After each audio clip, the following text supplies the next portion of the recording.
एक बार मुल्ला नसीरुद्दीन को एक घमंडी बादशाह ने अपने दरबार में बुलाया। बादशाह को अपनी बुद्धिमानी पर बहुत घमंड था और वह हमेशा अपने दरबारियों से यही कहलवाता था कि जहांपनाह से ज्यादा अक्लमंद कोई नहीं। जब मुल्ला दरबार पहुंचे तो बादशाह ने हंसते हुए कहा, मुल्ला, मैंने सुना है कि तुम बहुत चतुर हो, लेकिन क्या तुम मुझसे ज्यादा होशियार हो? मुल्ला मुस्कराए और बोले, जहांपनाह, मैं आपकी बुद्धिमत्ता पर कभी शक नहीं कर सकता, लेकिन अगर आप चाहें तो मैं एक परीक्षा ले सकता हूं जिससे यह साबित हो जाएगा कि आप सबसे ज्यादा बुद्धिमान हैं। बादशाह को अपनी तारीफ सुनकर और मजा आ गया। उन्होंने गर्व से कहा, बिल्कुल, परीक्षा लो और साबित करो कि मैं ही सबसे बड़ा अक्लमंद हूँ।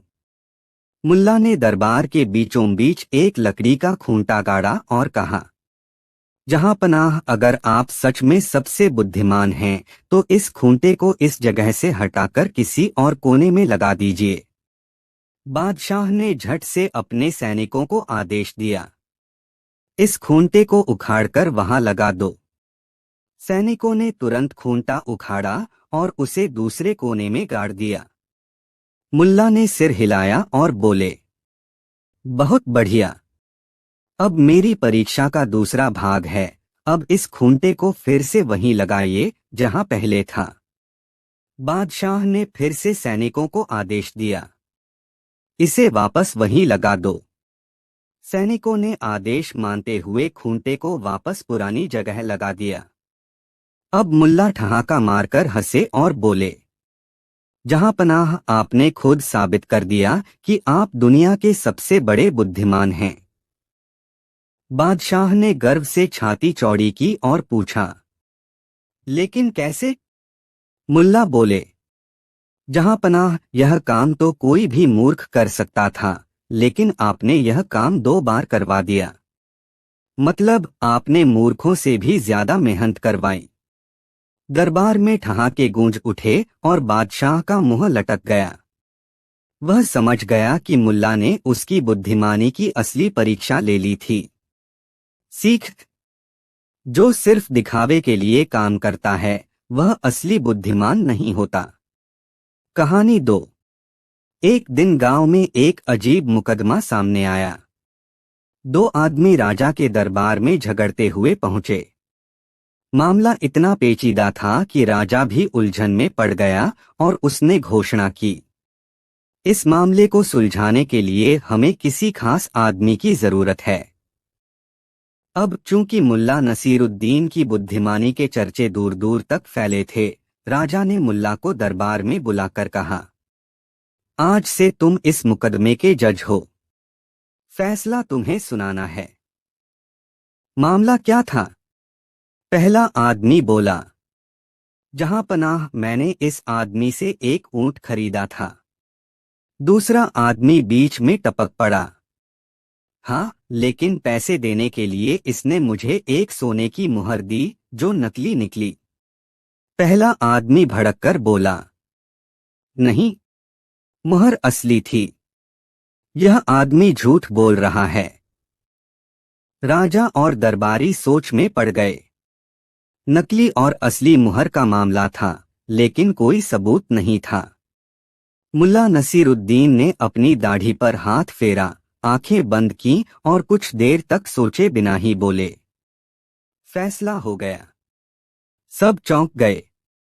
राजा ने पूछा, इतनी जल्दी? बिना कोई जांच पड़ताल किए? मुल्ला बोले, इसमें जांच की क्या जरूरत? यह बहुत सीधा मामला है। मुल्ला ने पहले आदमी की ओर इशारा किया और कहा, तुम कहते हो कि तुम्हारी मुहर असली थी? वह आदमी बोला, हाँ, बिल्कुल। मुल्ला ने दूसरे आदमी की ओर देखा और कहा, और तुम कहते हो कि मुहर नकली थी? दूसरा आदमी बोला, हाँ, 1000%। मुल्ला ने मुस्कराते हुए कहा, तो फिर बात साफ है। ऊंट को बीच में काटकर 2 हिस्सों में बांट दिया जाए। एक हिस्सा खरीदने वाले को और दूसरा हिस्सा बेचने वाले को। अब तो दोनों आदमी घबरा गए। पहला आदमी जल्दी से बोला, नहीं नहीं, रहने दो, ऊंट इसका ही है। दूसरा आदमी बोला, नहीं नहीं, पैसे मुझे ही वापस चाहिए, ऊंट इसका ही रह सकता है। मुल्ला ने ठहाका लगाते हुए कहा, देखा, फैसला खुद ब खुद हो गया। जिसने ऊंट खरीदा था वह ऊंट की परवाह नहीं कर रहा, और जिसने बेचा था वह पैसों की ज्यादा चिंता कर रहा है। मतलब ऊंट असली में दूसरे आदमी का ही था और मुहर वाकई नकली थी। राजा और दरबारी ठहाके लगाने लगे। मुल्ला ने ऐसा फैसला सुनाया कि सच खुद ब खुद सामने आ गया। सीख, सच्चाई कभी छिप नहीं सकती, बस उसे बाहर लाने के लिए सही तरकीब चाहिए। कहानी 3। गांव में मुल्ला नसीरुद्दीन के 3 दोस्त थे, अहमद, रहीम और सलीम। तीनों खुद को बहुत होशियार समझते थे, लेकिन असल में उनकी मूर्खता किसी से छुपी नहीं थी। एक दिन तीनों ने मुल्ला से कहा, हमने सुना है कि तुम बहुत चतुर हो, लेकिन असली बुद्धिमान तो हम हैं। मुल्ला ने हंसकर कहा, अच्छा, चलो देखते हैं कि तुम कितने होशियार हो। पहली मूर्खता, गधे को भूल जाना। तीनों दोस्त एक बार शहर जा रहे थे। उनके पास एक ही गधा था, जिस पर बारी बारी से सवारी करनी थी। रास्ते में चलते चलते उन्होंने गधे को गिनना शुरू किया। अहमद ने चारों ओर देखा और बोला, अरे, हमारे पास 3 लोग हैं, लेकिन सिर्फ 2 ही दिख रहे हैं। कहीं हमारा तीसरा साथी खो तो नहीं गया। रहीम और सलीम घबरा गए। अरे हाँ, हमें तो 3 होना चाहिए था। तीनों परेशान होकर इधर उधर देखने लगे, जबकि तीसरा साथी खुद उनके गधे पर बैठा था। मुल्ला यह देख रहे थे। उन्होंने हंसते हुए कहा, अरे मूर्खों, गधा गिनने से पहले यह तो देखो कि एक तुम में से उस पर बैठा है। तीनों सिर खुजाने लगे और बोले, ओह, सच में, हमने गिनती में गड़बड़ कर दी। दूसरी मूर्खता, कुएं में चांद गिर गया। एक रात तीनों दोस्त टहलते हुए कुएं के पास पहुंचे। जब उन्होंने पानी में चांद का प्रतिबिंब देखा तो घबरा गए। अरे नहीं, चांद कुएं में गिर गया। अहमद चिल्लाया। रहीम बोला, हमें उसे बचाना चाहिए, नहीं तो पूरी दुनिया अंधेरे में डूब जाएगी। तीनों ने एक लंबी रस्सी कुएं में डाली और चांद को बाहर खींचने की कोशिश करने लगे। मुल्ला दूर से यह नजारा देख रहे थे। मुल्ला ने पास आकर कहा, बड़े मूर्ख हो। चांद आसमान में है, यह बस उसकी परछाई है। तीनों ऊपर देखने लगे और बोले, ओह, हम फिर बेवकूफ बन गए। तीसरी मूर्खता, अपना ही घर भूल गए। एक दिन तीनों दोस्त जंगल से वापस लौट रहे थे। जैसे ही वे गांव पहुंचे, सलीम रुक गया और घबराकर बोला, अरे, हम तो अपना ही घर भूल गए। रहीम बोला, हाँ, हमें कैसे पता चलेगा कि हमारा घर कौन सा है। तीनों परेशान हो गए और इधर उधर देखने लगे। आखिर में वे मुल्ला के पास गए और मदद मांगी। मुल्ला ने हंसते हुए कहा, अपना सिर छूकर देखो, अगर टोपी पहनी है तो समझो कि तुम अपने ही घर में हो। तीनों ने अपना सिर छुआ और खुशी से चिल्लाए, अरे वाह, हमें अपना घर मिल गया। मुल्ला का पाठ। तीनों दोस्तों की मूर्खता देख मुल्ला ने कहा, दोस्तों, अक्ल से ज्यादा अहम है अपनी मूर्खता को पहचानना। जब तक तुम खुद को सबसे बड़ा होशियार समझोगे, तब तक दुनिया तुम्हें मूर्ख ही बनाएगी। तीनों को अपनी गलती का एहसास हुआ और वे सिर झुकाकर चल दिए। गांव में मुल्ला की चतुराई की फिर से चर्चा होने लगी और तीनों दोस्त जिंदगी भर मुल्ला के इस सबक को नहीं भूले। सीख, कभी भी खुद को सबसे ज्यादा समझदार मत समझो, क्योंकि मूर्खता अक्सर इसी भ्रम से शुरू होती है। कहानी 4। एक दिन मुल्ला नसीरुद्दीन बाजार में घूम रहे थे। तभी एक अमीर और चालाक व्यापारी से उनकी मुलाकात हुई। व्यापारी बहुत धूर्त था और लोगों को बेवकूफ बनाकर धन कमाने में माहिर था। उसने मुल्ला को देखते ही एक चाल चलने की सोची। मुल्ला जी, व्यापारी ने मीठी आवाज में कहा, मैंने सुना है कि आप बहुत बुद्धिमान हैं। क्या आप यह साबित कर सकते हैं? मुल्ला मुस्कुराए, बिल्कुल, लेकिन कैसे? व्यापारी ने अपनी जेब से एक चमकता हुआ सोने का सिक्का निकाला और कहा, अगर आप सच में चतुर हैं तो यह सिक्का मेरी जेब से निकाल कर दिखाइए, लेकिन याद रहे, मैं आपको पकड़ लूं तो आप हार जाएंगे। मुल्ला ने थोड़ा सोचा और फिर सिर हिलाकर हामी भर दी। बाजार के लोग इस चुनौती को देखने के लिए इकट्ठा हो गए। व्यापारी ने सिक्का अपनी जेब में रख लिया और मुस्कुराते हुए बोला, अब निकालो। मुल्ला ने एक पल सोचा, फिर जोर से हंसते हुए बोले, वाह, क्या बढ़िया सौदा है। मुझे सिर्फ एक सिक्का निकालना था और तुमने बिना कुछ कहे मुझे बता भी दिया कि सिक्का जेब में ही है। यह सुनकर भीड़ भी हंसने लगी। व्यापारी को पहली बार एहसास हुआ कि उसने अपनी ही चाल में खुद को फंसा लिया। लेकिन उसने हार नहीं मानी और बोला, बातें बनाना आसान है मुल्ला जी, लेकिन निकाल कर दिखाओ, तभी आपकी चालाकी साबित होगी। मुल्ला ने थोड़ी देर सोचा और फिर मजाकिया अंदाज में बोले, अगर मैं तुम्हारी जेब से सिक्का निकाल लूं और तुम मुझे पकड़ न सको तो सिक्का मेरा। व्यापारी ने हंसते हुए कहा, बिल्कुल, अगर तुम निकाल सको तो सिक्का तुम्हारा। मुल्ला ने सिर हिलाया और जोर से चिल्लाए, देखो, यह आदमी मेरे सिक्के पर कब्जा कर रहा है। भीड़ को लगा कि व्यापारी ने सच में मुल्ला का सिक्का रख लिया है। लोग गुस्से में आ गए और उस पर चिल्लाने लगे, चोर, चोर। व्यापारी डर गया और जल्दी से अपनी जेब से सोने का सिक्का निकालकर मुल्ला को दे दिया। मुल्ला ने सिक्का हाथ में लिया, उसे ऊपर उछालते हुए बोले, देखो, मैंने कहा था कि सिक्का मेरी जेब से बाहर निकाल लूंगा, और मैंने निकाल लिया। भीड़ हंसते हंसते लोटपोट हो गई और व्यापारी शर्म से पानी पानी हो गया। वह बिना कुछ कहे सिर झुकाकर वहां से खिसक गया। सीख, चालाकी से दूसरों को धोखा देने वाले खुद ही अपने जाल में फंस जाते हैं। कहानी 5। एक दिन हसन ने मुल्ला से कहा, मुल्ला, क्या तुम जानते हो कि दुनिया का सबसे बड़ा सच क्या है? मुल्ला मुस्कुराए और बोले, बिल्कुल, लेकिन पहले तुम बताओ। हसन अकड़कर बोला, दुनिया का सबसे बड़ा सच यह है कि सिर्फ मैं ही सबसे ज्यादा अक्लमंद हूं। मुल्ला हंस पड़े, अच्छा, लेकिन मेरी राय में सबसे बड़ा सच यह है कि तुम सिर्फ सोचते हो कि तुम अक्लमंद हो। हसन नाराज होकर बोला, अगर मैं इतना बेवकूफ हूं तो यह बताओ कि सूरज और चंद्रमा में बड़ा कौन है? मुल्ला बोले, बिल्कुल आसान, चंद्रमा बड़ा है। हसन हंस पड़ा, अरे मूर्ख मुल्ला, सूरज बड़ा है, यह तो हर कोई जानता है। मुल्ला शांति से बोले, अगर सूरज बड़ा होता तो रात को भी चमकता, लेकिन चंद्रमा रात में रोशनी देता है, इसलिए वही बड़ा हुआ।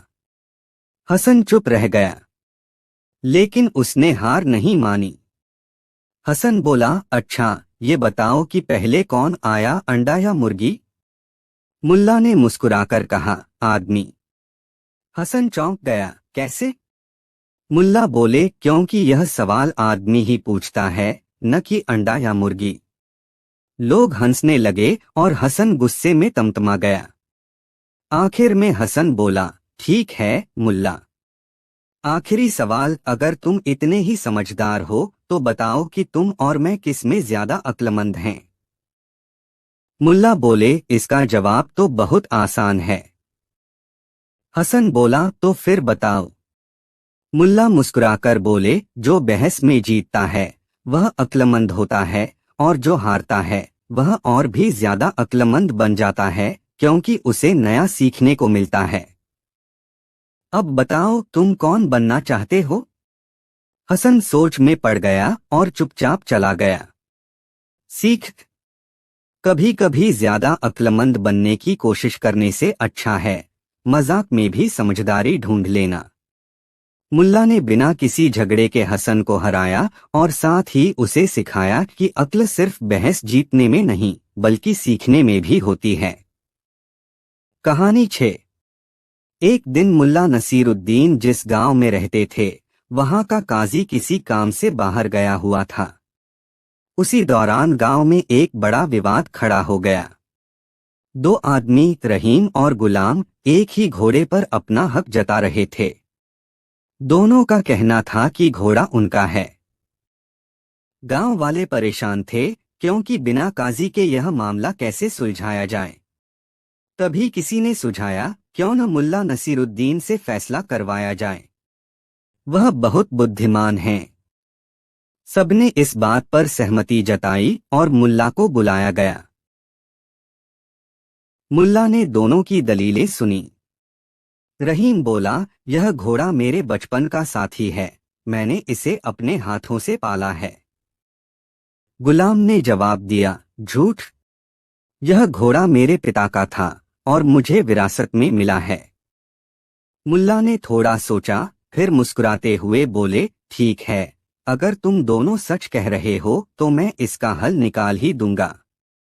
उन्होंने गांव के एक लड़के को बुलाया और कहा, इस घोड़े को नदी किनारे ले जाकर छोड़ दो। जो भी इसे बुलाएगा और जिस तरफ यह जाएगा वही इसका असली मालिक होगा। गांव वाले दंग रह गए पर सभी इस परीक्षा के नतीजे का इंतजार करने लगे। जैसे ही घोड़े को छोड़ा गया रहीम ने प्यार से उसकी तरफ देखा और पुकारा, बादल, मेरे प्यारे बादल, इधर आओ। घोड़ा तुरंत उसकी ओर दौड़ पड़ा और उसके कंधे पर अपना सिर रगड़ने लगा। गुलाम हक्का बक्का रह गया क्योंकि घोड़ा उसकी आवाज पर जरा भी प्रतिक्रिया नहीं दे रहा था। मुल्ला ने मुस्कुराकर फैसला सुना दिया, रहीम, यह घोड़ा तुम्हारा है। गांव वालों ने तालियां बजाईं और मुल्ला की चतुराई की तारीफ की। सीख, सच्चाई को साबित करने के लिए सिर्फ शब्द नहीं बल्कि कर्म और भावनाएं भी मायने रखती हैं। कहानी 7। एक दिन मुल्ला नसीरुद्दीन अपने गधे को लेकर बाजार जा रहे थे। वह गधा आलसी और जिद्दी था, जरा भी तेज नहीं चलता था। लोग अक्सर मुल्ला का मजाक उड़ाते, अरे मुल्ला, तुम्हारा गधा तो तुम्हारे जैसा ही अक्लमंद है। मुल्ला को यह सुनकर बुरा तो लगा लेकिन वह चुपचाप मुस्कुराते रहे। फिर एक दिन उन्होंने गधे को एक चमत्कारी गधा बनाने का फैसला किया। अगले दिन मुल्ला बाजार पहुंचे और वहां खड़े होकर ऊंची आवाज में बोले, दोस्तों, मेरा गधा अब गिनती करना सीख गया है। लोग हंस पड़े, अरे मुल्ला, क्या मजाक कर रहे हो? मुल्ला ने जवाब दिया, अगर कोई चाहे तो इसे परख सकता है। एक व्यापारी बोला, ठीक है, अगर तुम्हारा गधा गिन सकता है तो इसे 5 बार हिलने को कहो। मुल्ला ने गधे के कान में धीरे से कुछ कहा और फिर जोर से बोले, बोलो बेटा, 5 बार सिर हिलाओ। गधे ने सच में 5 बार सिर हिलाया। लोग हैरान रह गए, यह कैसे संभव है? मुल्ला ने रहस्य नहीं बताया लेकिन असल में उन्होंने गधे की गर्दन पर हल्के से 5 बार थपथपाया था और गधा हर बार सिर हिला देता था। अब लोग सोचने लगे कि यह गधा वाकई बुद्धिमान है। तभी एक और आदमी बोला, अगर यह सच में अक्लमंद है तो बताओ, मैं अमीर बनूंगा या गरीब? मुल्ला गधे के पास गए, कान में कुछ कहा और फिर बोले, अब इसका जवाब दो गधे। गधे ने जोर से ढेंचू ढेंचू किया। मुल्ला बोले, देखो, इसका मतलब है कि तुम मेहनत करोगे तो अमीर बन जाओगे और अगर निठल्ले बैठे रहे तो गरीब रहोगे। लोग इस जवाब से बड़े प्रभावित हुए और गधे को चमत्कारी गधा मानने लगे। कुछ दिन बाद बादशाह तक यह खबर पहुंची। उसने मुल्ला और उनके गधे को दरबार में बुलाया और परीक्षा लेने का फैसला किया। दरबार में बादशाह ने कहा, अगर तुम्हारा गधा इतना ही अक्लमंद है तो इसे बताओ कि मेरे हाथ में कितनी सोने की मुद्राएं हैं। मुल्ला ने धीरे से गधे के कान में फुसफुसाया और फिर जोर से बोले, गधे, अपनी समझ से जवाब दो। गधा चुप रहा। मुल्ला ने तुरंत कहा, देखिए हुजूर, यह सोच रहा है कि आप कितनी ईमानदारी से जवाब सुनना चाहते हैं। बादशाह को हंसी आ गई। उन्होंने मुल्ला को इनाम दिया और कहा, तुम्हारा गधा तो वाकई चमत्कारी नहीं, बल्कि तुम्हारी अक्लमंदी का नतीजा है। मुल्ला मुस्कुराए और बोले, हुजूर, असली चमत्कार अक्ल में होता है, जानवरों में नहीं। सीख। इस कहानी से हमें यह सीख मिलती है कि असली बुद्धिमानी चीजों को चतुराई से पेश करने में होती है। हंसी-मजाक में भी समझदारी छिपी होती है और कभी कभी लोग उस पर यकीन भी कर लेते हैं। कहानी 8। गांव में एक दिन हलचल मच गई जब मुल्ला नसीरुद्दीन ने सबको इकट्ठा कर ऐलान किया, दोस्तों, मेरा गधा उड़ सकता है। गांव वाले चौंक गए। किसी ने हंसकर कहा, मुल्ला, तुम मजाक कर रहे हो, है ना? अरे नहीं, मेरा गधा सच में उड़ सकता है, लेकिन सिर्फ वही देख सकता है जो इस पर सच्चे दिल से विश्वास करे, मुल्ला ने गंभीरता से कहा। अब गांव में चर्चाएं शुरू हो गईं। कुछ लोगों ने कहा कि ये असंभव है, तो कुछ सोचने लगे कि शायद मुल्ला के पास कोई जादुई मंत्र हो। गांव के कुछ अमीर लोगों को यह बात चुभ गई। उनमें से एक व्यापारी बोला, अगर तुम्हारा गधा उड़ सकता है तो हम सब इसे अपनी आंखों से देखना चाहते हैं। बिल्कुल, लेकिन उड़ने का इंतजार करने के लिए धैर्य चाहिए, मुल्ला ने कहा। हम कितने समय तक इंतजार करें? मुल्ला ने सोचा और फिर जवाब दिया, बस 40 दिन। 40वें दिन मेरा गधा उड़ जाएगा।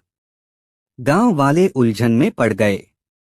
कुछ ने सोचा कि शायद यह सच हो, तो कुछ को लगा कि मुल्ला मजाक कर रहा है। लेकिन 40 दिन का समय ज्यादा नहीं था, इसलिए सब इंतजार करने लगे। अब मुल्ला ने रोज अपने गधे को खास खुराक देनी शुरू कर दी, उसे हल्का खाना खिलाने लगे और कभी कभी भूखा भी रखते। धीरे धीरे गधा कमजोर होता गया। 40वें दिन पूरा गांव एक मैदान में इकट्ठा हो गया। सबकी निगाहें गधे पर थीं। मुल्ला ने गधे को एक ऊंची जगह पर खड़ा किया और जोर से चिल्लाए, अब उड़ो। गधा अपने कमजोर पैरों पर लड़खड़ाया और अचानक कूद पड़ा। वह थोड़ी दूर जाकर धड़ाम से गिर पड़ा। गांव वाले जोर जोर से हंसने लगे। अरे मुल्ला, ये उड़ना था? मुल्ला मुस्कुराए और बोले, देखो, गधा जमीन से ऊपर तो गया, बस ज्यादा देर हवा में नहीं रह पाया। गांव वाले ठहाका मारकर हंसने लगे और समझ गए कि मुल्ला ने सबको बुद्धू बना दिया। लेकिन एक व्यापारी नाराज होकर बोला, मुल्ला, तुमने हमें बेवकूफ बनाया। मुल्ला ने शरारती मुस्कान के साथ कहा, नहीं नहीं, बेवकूफ तो वो हैं जिन्होंने सोचा कि गधा सच में उड़ सकता है। गांव वाले हंसते हंसते लोटपोट हो गए और मुल्ला नसीरुद्दीन अपनी चतुराई से फिर एक बार जीत गए। सीख, कभी कभी हम ऐसे वादों पर विश्वास कर लेते हैं जो पूरे ही नहीं हो सकते। इसलिए अंधविश्वास से बचें और अपनी अक्ल का इस्तेमाल करें। कहानी 9। एक दिन मुल्ला नसीरुद्दीन अपने घर के आंगन में आराम से बैठकर कंबल ओढ़े धूप सेंक रहे थे। तभी गांव का एक पुराना दोस्त अहमद हड़बड़ाता हुआ आया। चेहरा परेशान, आंखों में बेबसी। मुल्ला भाई, एक बड़ी मुसीबत में फंस गया हूं। मुझे 100 अशरफिया उधार चाहिए। अल्लाह की कसम, अगले महीने लौटा दूंगा। मुल्ला नसीरुद्दीन ने दाढ़ी खुजलाई, थोड़ा सोचा और बोले, अहमद भाई, दोस्ती में हिसाब किताब रखना ठीक नहीं, पर अगर लौटाने की बात पक्की है तो ले जाओ। अहमद खुशी खुशी पैसे लेकर चला गया। एक महीना बीता, फिर 2, फिर 3। मुल्ला ने अहमद से पैसे मांगने का सोचा, पर सोचकर ही रह गए। दोस्ती तोड़ने का डर था। आखिर चौथे महीने एक दिन गांव के चौराहे पर मुल्ला ने उसे देख ही लिया। मुल्ला ने दूर से ही हंसते हुए आवाज लगाई, अरे अहमद भाई, क्या हाल है? देखो, तुम तो इतने अच्छे इंसान हो कि मुझे भी तुम्हारे जैसा बनने का मन कर गया। अहमद हैरान, मतलब? मुल्ला ने आंखें घुमाई और भीड़ को अपनी ओर खींचते हुए कहा, अरे मैंने सोचा कि जैसे तुमने मुझसे पैसे उधार लिए और भूल गए, वैसे ही मैं भी किसी से उधार लूं और भूल जाऊं। भीड़ हंसने लगी। अहमद का चेहरा उतर गया, लेकिन मुल्ला रुके नहीं। उन्होंने फिर कहा, सच बताना भाई, जब मैंने तुम्हें उधार दिया था, क्या तब भी तुमने मुझे बुद्धिमान समझा था या बेवकूफ? अहमद पसीना पसीना हो गया। उसने कुछ बोलने के लिए मुंह खोला ही था कि वहां से एक दरबारी गुजरा। उसने ये सुना और बोला, बेवकूफ तो वही है जो बिना सोचे उधार दे। मुल्ला मुस्कुराए और धीरे से बोले, तो फिर अगर कोई बिना सोचे समझे किसी विवाद में फैसला कर दे तो वो भी बेवकूफ ही कहलाएगा, है ना?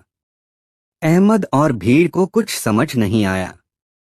अहमद ने जल्दी से पैसे निकालकर मुल्ला को थमा दिए और बिना कुछ कहे वहां से भाग निकला। लेकिन लोग अब सोच में पड़ गए। एक बूढ़े ने पूछा, मुल्ला, ये अचानक तुमने फैसला करने की बात क्यों की? मुल्ला ने रहस्यमय मुस्कान दी और बोले, क्योंकि कल बादशाह ने मुझसे एक ऐसा सवाल पूछा जिसका जवाब देते ही पूरा दरबार हैरान रह गया। अब पूरा गांव जिज्ञासु हो गया। आखिर बादशाह ने क्या पूछा और मुल्ला ने ऐसा क्या जवाब दिया जिससे पूरी सभा दंग रह गई? जानने के लिए अगले भाग में देखिए बुद्धिमान या बेवकूफ। मुल्ला नसीरुद्दीन का फैसला। गर्मी के दिन थे। मुल्ला नसीरुद्दीन अपने गधे पर बैठकर अपने ही अंदाज में गांव के बाजार में घूम रहे थे, इस बार फिर से गधे पर उल्टा बैठकर। अब ये देखकर गांव वालों को कहाँ शांति मिलनी थी। एक बुजुर्ग ने टोका, मुल्ला, ये क्या तरीका है? तुम गधे पर सही क्यों नहीं बैठते? मुल्ला हंसते हुए बोले, अगर मैं सही बैठता तो मेरा मुंह गधे की पूंछ की ओर होता। अब बताओ कौन सही है, मैं या गधा? भीड़ ठहाके लगाने लगी। तभी शाही सैनिक दौड़ते हुए आए और बोले, मुल्ला, चलो, बादशाह ने दरबार में बुलाया है। मुल्ला ने गधे के कान में कुछ कहा, फिर उतरकर दरबार की ओर चल पड़े। दरबार में बादशाह अकड़कर सिंहासन पर बैठे थे। चारों ओर दरबारी थे, सभी गंभीर चेहरों से मुल्ला की ओर देख रहे थे। बादशाह बोले, मुल्ला नसीरुद्दीन, तुम अपनी अक्लमंदी के लिए मशहूर हो। तो बताओ, अगर दो आदमी एक ही विवाद पर बहस करें और दोनों सही लगें तो सच्चाई किसकी मानी जाए? दरबार में सन्नाटा छा गया। मुल्ला ने सोचा, फिर बोले, जहांपनाह, ये बताइए कि अगर कोई गधा और कोई इंसान आपस में लड़ने लगे तो सही कौन होगा? बादशाह चौंके, बेवकूफ, गधा और इंसान कैसे बराबर हो सकते हैं? मुल्ला मुस्कुराए, जहांपनाह, यही तो मेरा जवाब है। कभी कभी दोनों सही लग सकते हैं, पर असलियत में कोई एक जरूर गधा होता है। दरबार में ठहाके लग गए। लेकिन तभी वजीर उठकर बोला, जहांपनाह, इसका मतलब यह हुआ कि अगर दोनों सही लग रहे हैं तो हमें असली मूर्ख को पहचानना होगा। बादशाह ने सिर हिलाया, सही कह रहे हो, लेकिन मूर्ख को कैसे पहचाना जाए? अब सबकी नजरें मुल्ला पर थीं। मुल्ला ने गहरी सांस ली और बोले, मूर्ख को पहचानना आसान है, जहांपनाह। मूर्ख वही है जो अपने ही नुकसान के लिए लड़ रहा हो और उसे पता भी न हो। बादशाह और वजीर ने एक दूसरे को देखा। तभी एक सैनिक दौड़ता हुआ आया और चिल्लाया, जहां पनाह, किले के बाहर एक अजनबी आया है जो कहता है कि वह पूरे राज्य से ज्यादा बुद्धिमान है और बादशाह से बहस करना चाहता है। पूरा दरबार चौंक उठा। बादशाह की भौहें तन गईं। अच्छा, और वह कौन है? सैनिक हकलाया। उसका कहना है कि वह सबसे बड़ा बुद्धिमान भी है और सबसे बड़ा मूर्ख भी। अब पूरा दरबार सन्नाटे में आ गया। बादशाह ने मुल्ला की ओर देखा। क्या तुम्हें लगता है कि यह सच हो सकता है? मुल्ला ने लंबी सांस ली, फिर बोले, जहां पनाह, कभी कभी सबसे बड़ी अक्लमंदी और सबसे बड़ी मूर्खता के बीच सिर्फ एक पतली लकीर होती है। और मुझे शक है कि यह अजनबी उस लकीर के दोनों तरफ चल रहा है। दरबार में खुसुर पुसुर होने लगी। आखिर वह अजनबी कौन था? क्या वह सच में इतना बुद्धिमान था या सबसे बड़ा मूर्ख? जानने के लिए अगले भाग में देखिए, सबसे बड़ा बुद्धिमान या सबसे बड़ा मूर्ख। मुल्ला नसीरुद्दीन का अगला कारनामा। क्या आपने कभी किसी ऐसे इंसान को देखा है जो खुद को सबसे ज्यादा समझदार मानता हो, लेकिन उसकी बातें सुनकर लगता हो कि वह सबसे बड़ा मूर्ख है? सोचिए, अगर ऐसा शख्स खुद बादशाह से बहस करने आ जाए तो क्या होगा? जब मुल्ला नसीरुद्दीन ने इस गुत्थी को सुलझाया तो पूरा दरबार दंग रह गया। दरबार के बाहर शाही किले के बड़े दरवाजे के सामने एक लंबा चौड़ा आदमी खड़ा था। उसकी दाढ़ी सफेद थी, चेहरे पर अजीब सी अकड़ थी और वह बार बार अपनी टोपी ठीक कर रहा था, जैसे कि खुद को कोई महान विद्वान समझता हो। सैनिक ने घबराते हुए पूछा, तुम कौन हो? आदमी ने गहरी आवाज में कहा, मैं वह हूँ जो सबसे बड़ा बुद्धिमान भी है और सबसे बड़ा मूर्ख भी। यह सुनकर सैनिक का सिर चकरा गया। अरे, यह कैसा उल्टा पुल्टा जवाब है? लेकिन इससे पहले कि सैनिक और कुछ पूछता, अंदर से बादशाह की आवाज आई, उसे अंदर लाओ। दरबार में जैसे ही वह अजनबी अंदर आया, सबकी नजरें उसी पर टिक गईं। बादशाह ने गंभीर स्वर में पूछा, तुम कौन हो और यह कैसी अजीब बात कह रहे हो? अजनबी ने सिर ऊंचा किया, मुस्कुराया और बोला, जहां पनाह, दुनिया में दो तरह के लोग होते हैं, एक जो खुद को बहुत बुद्धिमान समझते हैं और दूसरे जो सच में बुद्धिमान होते हैं। मैं पहला हूं। दरबार में हंसी छूट गई, लेकिन बादशाह के चेहरे पर संदेह था। तो क्या तुम मानते हो कि तुम मूर्ख हो? अजनबी बोला, अगर मैं यह कहूं कि मैं सबसे बड़ा मूर्ख हूं तो लोग मानेंगे कि मैं बुद्धिमान हूं, और अगर मैं यह कहूं कि मैं सबसे बड़ा बुद्धिमान हूं तो लोग मुझे मूर्ख समझेंगे। अब आप ही बताइए, मैं कौन हूं? पूरा दरबार चुप। बादशाह सोच में पड़ गए। फिर उन्होंने मुल्ला नसीरुद्दीन की तरफ देखा और बोले, मुल्ला, यह गुत्थी तो बस तुम ही सुलझा सकते हो। मुल्ला की चालाकी। मुल्ला नसीरुद्दीन मुस्कुराए और अपनी दाढ़ी सहलाते हुए बोले, अजनबी भाई, तुम्हारे पास कोई ऐसी चीज है जिससे तुम्हारी बात साबित हो सके? अजनबी ने गर्व से अपनी जेब से एक पुरानी किताब निकाली और बोला, यह किताब दुनिया की सबसे बड़ी बुद्धिमानी और सबसे बड़ी मूर्खता का रहस्य बताती है। लेकिन यह तभी खुलेगी जब इसे कोई सच्चा बुद्धिमान खोलेगा। अब तो सब और भी ज्यादा उत्सुक हो गए। बादशाह बोले, अच्छा, और यह कैसे साबित होगा कि जो इसे खोलेगा वही सबसे बुद्धिमान होगा? अजनबी ने गंभीरता से कहा, क्योंकि इस किताब को वही खोल सकता है जो खुद को बुद्धिमान नहीं मानता। अब तो बादशाह भी सोच में पड़ गए। उन्होंने वजीर की ओर देखा, लेकिन वजीर पीछे हट गया। फिर बादशाह ने दरबारियों की ओर देखा, लेकिन सबने गर्दन झुका ली। आखिर में बादशाह बोले, मुल्ला तुम इसे खोलो। मुल्ला मुस्कुराए, किताब को पकड़ा और बिना खोले ही बोले, जहां पनाह, यह किताब खोलने लायक नहीं। अजनबी चौंका, क्यों?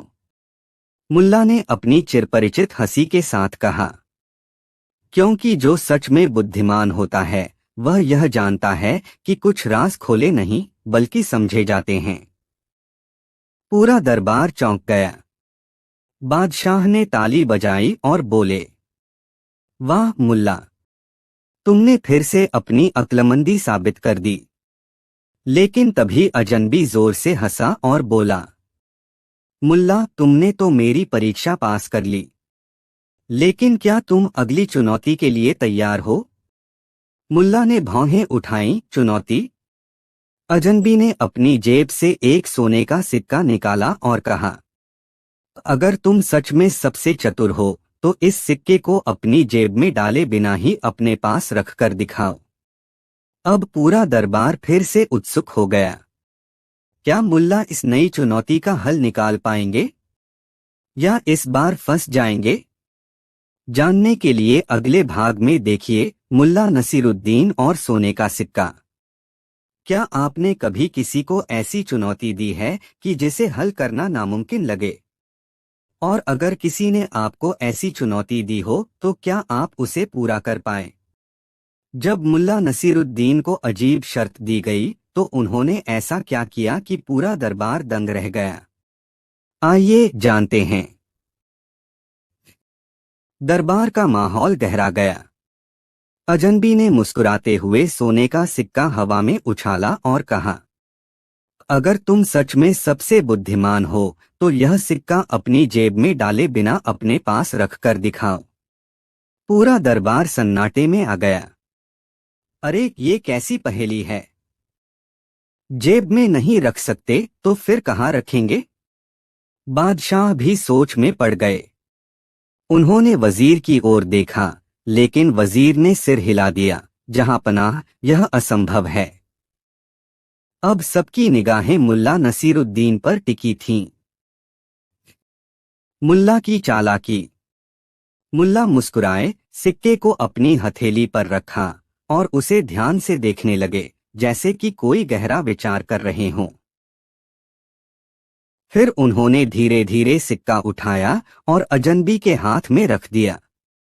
पूरा दरबार चौंक गया। अरे, ये क्या किया? अजनबी भी हक्का बक्का। मुल्ला तुमने सिक्का तो मुझे ही दे दिया। मुल्ला ने बड़ी मासूमियत से कहा, बिल्कुल। अब यह सिक्का मेरे पास नहीं, लेकिन मेरे अधिकार में है। मतलब? अजनबी ने आंखें संकरी की। मुल्ला ने ठहाका लगाया, अरे भाई, जब तक यह सिक्का तुम्हारे हाथ में है और तुम इसे मेरे कहने पर लौटा नहीं सकते, तब तक यह मेरे ही अधिकार में है। लेकिन मैंने इसे जेब में नहीं रखा। पूरे दरबार में एक पल के लिए सन्नाटा छा गया और फिर जोरदार ठहाके गूंज उठे। बादशाह हंसते हुए बोले, वाह मुल्ला, तुमने अपनी अक्लमंदी फिर साबित कर दी। अजनबी ने अपना माथा पकड़ा और सिर झुकाते हुए बोला, मुझे मानना पड़ेगा मुल्ला, तुम सच में बुद्धिमान हो। लेकिन एक और पहेली?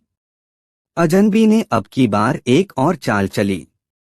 उसने मुल्ला को गहरी नजरों से देखा और बोला, तुमने यह चुनौती तो हल कर ली, लेकिन क्या तुम मेरी आखिरी पहेली हल कर सकते हो? बादशाह ने उत्सुकता से पूछा, अब क्या पहेली है? अजनबी ने धीरे से कहा, अगर दो लोग एक ही चीज को लेकर झगड़ रहे हों और दोनों सही हों तो इंसाफ कैसे किया जाएगा? दरबारियों की आंखें फटी रह गईं। बादशाह ने तुरंत मुल्ला की ओर देखा, क्या तुम इस पहेली का हल निकाल सकते हो मुल्ला? मुल्ला ने गहरी सांस ली, फिर मुस्कुराए और बोले, जहां पनाह, जवाब तो बहुत सीधा है। लेकिन, और उन्होंने अपनी बात अधूरी छोड़ दी। लेकिन क्या मुल्ला? तो क्या इस बार तुम जवाब नहीं दे सकते? मुल्ला ने रहस्यमय अंदाज में कहा। जवाब दूंगा, लेकिन उसके लिए हमें एक अजीब सा इंसाफ करना पड़ेगा। पूरा दरबार हैरान। आखिर ऐसा कौन सा अजीब इंसाफ करेगा मुल्ला? जानने के लिए अगले भाग में देखिए मुल्ला नसीरुद्दीन और अजीब इंसाफ। क्या आपने कभी ऐसा इंसाफ देखा है जो सही भी हो और अजीब भी? जब दो लोग एक ही चीज को अपना कहने लगे और मुल्ला नसीरुद्दीन को इंसाफ करना पड़ा, तो उन्होंने ऐसा हल निकाला कि पूरा दरबार दंग रह गया। क्या ये सही था या फिर ये सिर्फ मुल्ला की एक और चालाकी थी? आइए जानते हैं। दरबार में सन्नाटा था। अजनबी की दी हुई पहेली ने सबको उलझा दिया था। अगर दो लोग एक ही चीज पर अपना हक जताएं और दोनों सही हों, तो इंसाफ कैसे किया जाए? बादशाह ने मुल्ला नसीरुद्दीन की ओर देखा, तो मुल्ला, तुम्हारा इंसाफ क्या कहता है? मुल्ला ने दाढ़ी सहलाई और मुस्कुराते हुए बोले, जहां पनाह इंसाफ तो होगा, लेकिन थोड़ा अजीब तरीके से। दो लड़ाकू दोस्त। मुल्ला ने सैनिकों से कहा, बाजार से दो आदमी को पकड़कर ले आओ जो किसी चीज को लेकर झगड़ रहे हों। सैनिक तुरंत दौड़ पड़े और थोड़ी देर बाद दो आदमी खींचतान करते हुए दरबार में घुसे। एक आदमी चिल्ला रहा था, यह मेरी रोटी है। दूसरा भी गुस्से में था, नहीं, यह मेरी रोटी है। दरबार में ठहाके लग गए। बादशाह झुंझला गए, मुल्ला, ये क्या तमाशा है? मुल्ला मुस्कुराए, जहां पनाह, यही तो असली परीक्षा है। मुल्ला का अजीब इंसाफ। मुल्ला ने दोनों से पूछा, तुम दोनों यह रोटी कैसे चाहते हो? पहला बोला, बस मुझे पूरी चाहिए। दूसरा बोला, नहीं, पूरी रोटी मेरी होनी चाहिए। मुल्ला ने गहरी सांस ली, रोटी उठाई और तलवार निकाली। पूरा दरबार चौकन्ना हो गया। अरे, मुल्ला यह क्या करने जा रहे हैं? मुल्ला ने तलवार हवा में घुमाई और कहा, अगर दोनों को पूरी रोटी चाहिए तो इसका मतलब यह हुआ कि किसी को नहीं मिल सकती, इसलिए इसे टुकड़ों में बांट देता हूं। इतना कहकर मुल्ला ने तलवार उठाई और रोटी दो भागों में काटने का नाटक किया। लेकिन तभी पहला आदमी घबरा गया और चिल्लाया, रुकिए, अगर इसे काटना ही है तो इसे मेरा दोस्त ले ले। मुल्ला मुस्कुराए और बोले, तो अब सही मालिक मिल गया। बादशाह ने चौंक कर पूछा, कैसे? मुल्ला बोले, क्योंकि जो चीज सच्चे दिल से तुम्हारी होती है उसके टुकड़े होते नहीं देख सकते। असली मालिक वही होता है जो छोड़ने को तैयार हो। पूरा दरबार हैरान। बादशाह ने जोर से ताली बजाई, वाह मुल्ला, तुमने न्याय कर दिखाया। लेकिन तभी अजनबी हंस पड़ा और बोला, शाबाश मुल्ला, लेकिन असली परीक्षा अब शुरू होगी। अब कौन सी परीक्षा? अजनबी ने जेब से एक मुहरबंद लिफाफा निकाला और बादशाह को दिया। बादशाह ने उसे खोलकर पढ़ा और उनकी आंखें बड़ी हो गईं। उन्होंने धीरे से कहा, यह तो राज्य के भविष्य से जुड़ा सवाल है। दरबार में खलबली मच गई। मुल्ला ने भौहें चढ़ाई और बोले, तो अब क्या होगा जहांपना? बादशाह बोले, इसका जवाब सिर्फ तुम ही दे सकते हो मुल्ला, लेकिन याद रखना, अगर तुम गलत साबित हुए तो तुम्हें सजा मिलेगी। अब तो पूरा दरबार सांस रोके बैठा था। आखिर वो सवाल क्या था? और क्या इस बार मुल्ला अपनी अक्लमंदी साबित कर पाएंगे? जानने के लिए अगले भाग में देखिए मुल्ला नसीरुद्दीन और राज्य का सबसे बड़ा सवाल। क्या आपने कभी ऐसा सवाल सुना है जिसका जवाब देने में सबसे चतुर इंसान भी घबरा जाए? जब बादशाह ने मुल्ला नसीरुद्दीन से राज्य का सबसे बड़ा सवाल पूछा तो क्या मुल्ला की अक्लमंदी इस बार भी काम आई, या इस बार मुल्ला फंस गए? जानने के लिए पढ़िए यह मजेदार और रहस्यमयी कहानी। दरबार में सन्नाटा था। बादशाह के हाथ में वह मुहरबंद पत्र था जिसे अजनबी ने दिया था। बादशाह ने गहरी आवाज में कहा, इस पत्र में लिखा है कि राज्य का भविष्य अब सिर्फ एक सवाल के जवाब पर निर्भर करता है, और अगर जवाब गलत हुआ तो राज्य का बड़ा नुकसान हो सकता है। सभी दरबारी एक दूसरे को देखने लगे। फिर बादशाह ने पत्र को खोला और पढ़कर बोले, सवाल यह है, राज्य में सबसे ताकतवर चीज क्या है? सबकी राय अलग अलग। बादशाह ने वजीर से पूछा, वजीर, तुम्हारे हिसाब से सबसे ताकतवर चीज क्या है? वजीर ने तुरंत जवाब दिया, जहां पनाह, सेना सबसे ताकतवर होती है। बादशाह ने सिर हिलाया और फिर सेनापति से पूछा, जहां पनाह, तलवार सबसे ताकतवर होती है। सेनापति ने गर्व से कहा। फिर एक व्यापारी से पूछा गया, सोना सबसे ताकतवर होता है हुजूर। व्यापारी ने झुककर कहा। अब सबकी नजरें मुल्ला नसीरुद्दीन पर थीं। बादशाह ने मुस्कुराकर पूछा, तो मुल्ला, तुम्हारे हिसाब से सबसे ताकतवर चीज क्या है? मुल्ला का रहस्यमयी जवाब। मुल्ला नसीरुद्दीन ने ठहाका लगाया और बोले, जहां पनाह, सबसे ताकतवर चीज वह होती है जो सबसे कमजोर दिखे। मतलब? बादशाह ने आंखें संकरी की। मुल्ला ने दरबार में खड़े एक नौकर को इशारा किया। मान लीजिए यह आदमी कुछ भी नहीं जानता, यह सबसे कमजोर दिखता है। लेकिन अगर यह जाकर बादशाह के खिलाफ कोई अफवाह फैला दे तो क्या होगा? पूरे दरबार में सन्नाटा छा गया। मुल्ला मुस्कुराए और बोले, जहां पनाह, सबसे ताकतवर चीज होती है बात। बात? बादशाह चौंक गए। मुल्ला ने सिर हिलाया। हाँ बादशाह, सलामत। बात एक राजा को सिंहासन पर बैठा सकती है और बात ही उसे गरीब बना सकती है। बातें तलवार से भी तेज चलती हैं और सोने से भी ज्यादा असर रखती हैं।